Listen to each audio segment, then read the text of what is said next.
हम सब लोग जानते हैं कि हेयर फॉल एक बहुत ही कॉमन प्रॉब्लम है और आज हम इसी पर डिस्कस करेंगे इस वीडियो में।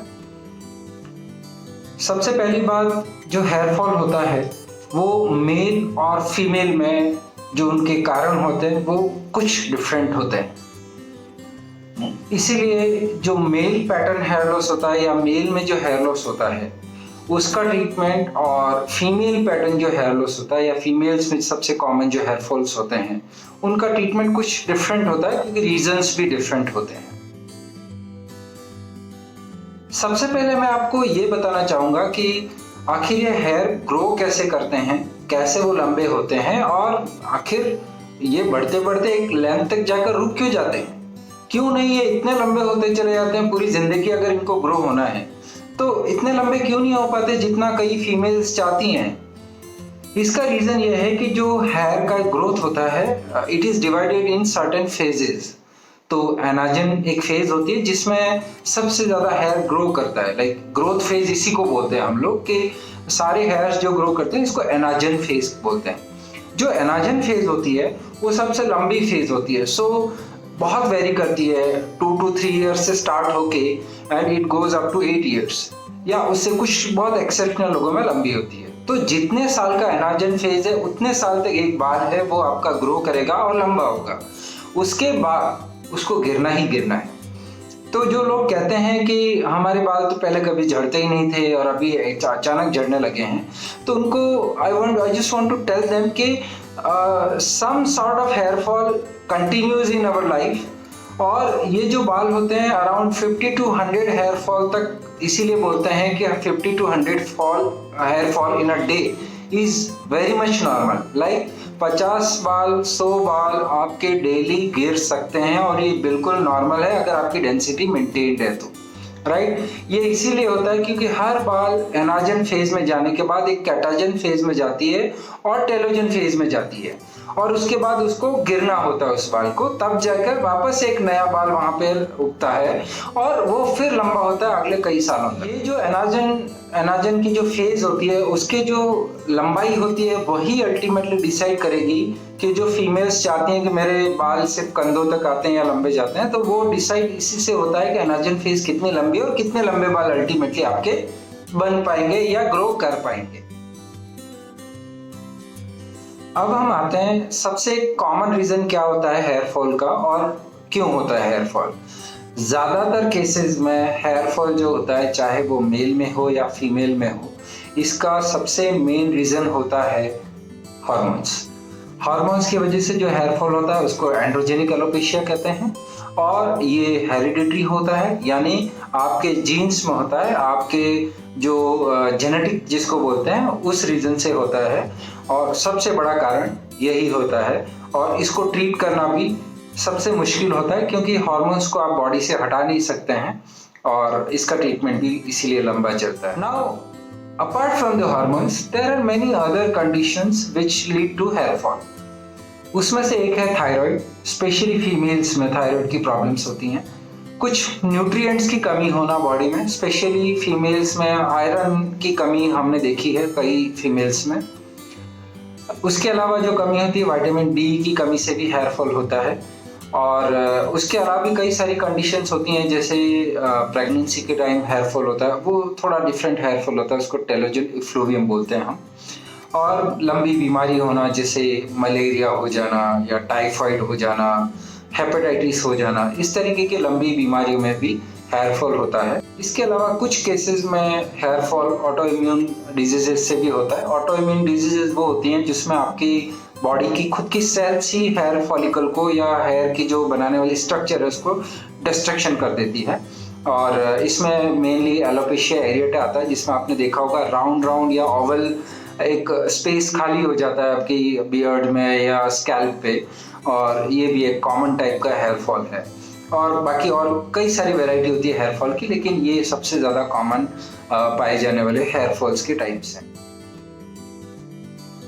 एक कॉमन क्वेश्चन होता है क्या डैंड्रफ की वजह से भी हेयर फॉल होता है, तो yes there can be temporary hair loss due to dandruff, but yes this is not permanent and it is reversible and आप जो जो इचिंग होती है जो स्कैल्प में डैंड्रफ की वजह से, उसकी वजह से आप अगर उसको वहाँ आप खुजली करते हैं, वहाँ पर आप नाखूनों से उसको डैमेज करते हैं, तो एक पर्टिकुलर टाइम के लिए आपके हेयर लॉस हो सकता है। Otherwise it is not major cause of hair loss और परमानेंट नहीं होता है।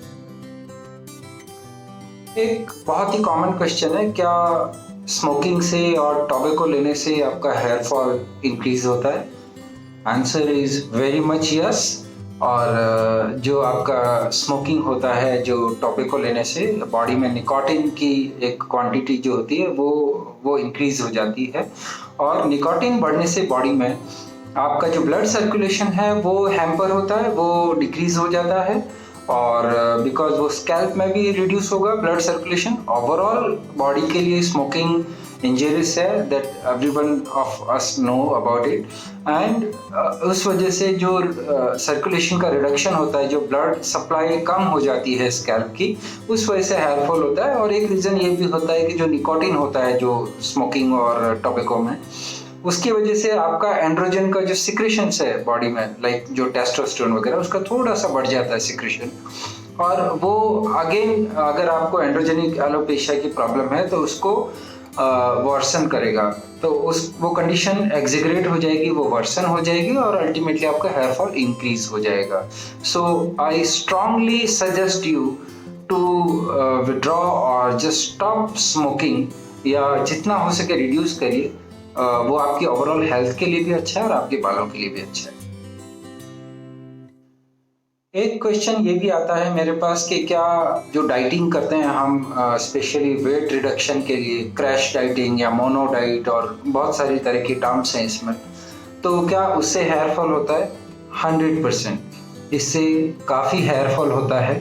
और बिकॉज आपके जो न्यूट्रिशंस होते हैं बॉडी में, रिक्वायर्ड न्यूट्रिशंस होते हैं, उनकी कमी हो जाती है। बिकॉज जब आप कोई पर्टिकुलर एक टाइप का ही फूड लेते हैं और बाकी सारे फूड्स को आप अवॉइड करते हैं, तो आपके न्यूट्रिशनल इम्बैलेंसेस हो जाते हैं बॉडी में, वो ओवरऑल हेल्थ के लिए भी ठीक नहीं है और आपके हेयर्स के लिए भी ठीक नहीं है। तो आई वुड रदर सजेस्ट कि आप ऐसा टाइप का डाइट लें, इस तरीके का डाइट लें कि सारे न्यूट्रिएंट्स भी मिल जाएं और आपका वेट कंट्रोल भी हो जाए। थोड़ा एक्सरसाइज पे ज़्यादा जोर दें साथ में, और इस तरीके से आप वो करेंगे, आपका जो वेट मैनेजमेंट का जो भी प्लान है, तो आपको ज़्यादा हेल्दी वे में आपका वेट लॉस होगा। प्रोटीन और कार्बोहाइड्रेट, फैट, इनका कुछ एक इस तरीके का combination. It is always better to consult a nutritionist और न्यूट्रिशन स्पेशलिस्ट। वो आपको न्यूट्रिशन के बारे में बहुत अच्छे से बताएंगे कि किस तरीके से वेट लॉस किया जाना चाहिए हेल्दी तरीके से। एक क्वेरी हमेशा हमारे पास ये आती है कि जब बाल गीले होते हैं तो क्या कॉम्बिंग करना चाहिए, क्या तब कंघा करना चाहिए? सो फॉर योर इंफॉर्मेशन, जब बाल गीले होते हैं तो क्या होता है कि आपके हेयर्स एक स्ट्रेच कंडीशन में होते हैं, स्वॉलन कंडीशन में होते हैं। मतलब जैसे एक रबर बैंड है, वो एक तरीके से आपका खींचा हुआ है, और जब रबर बैंड खींचा हुआ होता है तो उसकी फ्रेजिलिटी यानी टूटने की जो संभावनाएं होती है वो ज़्यादा होती हैं। उसी तरीके से जब बाल गीला होता है तो उसके भी टूटने के, ब्रेकेज होने के चांसेस ज़्यादा होते हैं। जड़ से या फॉलिकल जो होता है हेयर का स्किन के अंदर, वहाँ से गिरने की संभावनाएं नहीं होती है जब बाल गीला होता है, लेकिन जो हेयर का स्ट्रैंड है वो बीच में से ब्रेक हो सकता है उस टाइम पे। So try to avoid the combing when hairs are wet. जब थोड़े बाल सूख जाए, वो भी बहुत ज़्यादा टॉवल से आप रगड़ कर इस तरीके से ना उसको सुखाएं, बालों को हल्का प्रेस करके और सुखाने की कोशिश करें। थोड़ी लाइट जो आप ब्लोअर से एयर भी थ्रो कर सकते हैं, लेकिन that hair has to be इसको बहुत ज़्यादा गर्म मोड पे मत रखना, बहुत ज़्यादा हीटिंग मोड पे मत रखना। मिनिमम जो हीटिंग है उसके साथ आप जो ब्लोअर को यूज़ करेंगे, देन आपके हेयर अच्छे से ड्राई हो जाएंगे, and then you just comb it. This is the safest way to comb your hairs. एक और बहुत कॉमन मिथ है जो सोसाइटी में लगभग हर आदमी इस चीज़ को मानता है कि अगर आपका हेयर फॉल हो रहा है और आप अपने स्कैल्प पे ज़ीरो मशीन यानी पूरा ट्रिम कर दें या उसको शेव ऑफ कर दें सारे हेयर्स को, तो आपका हेयर फॉल ख़त्म हो जाता है। जबकि एक्चुअल में ऐसा नहीं होता है।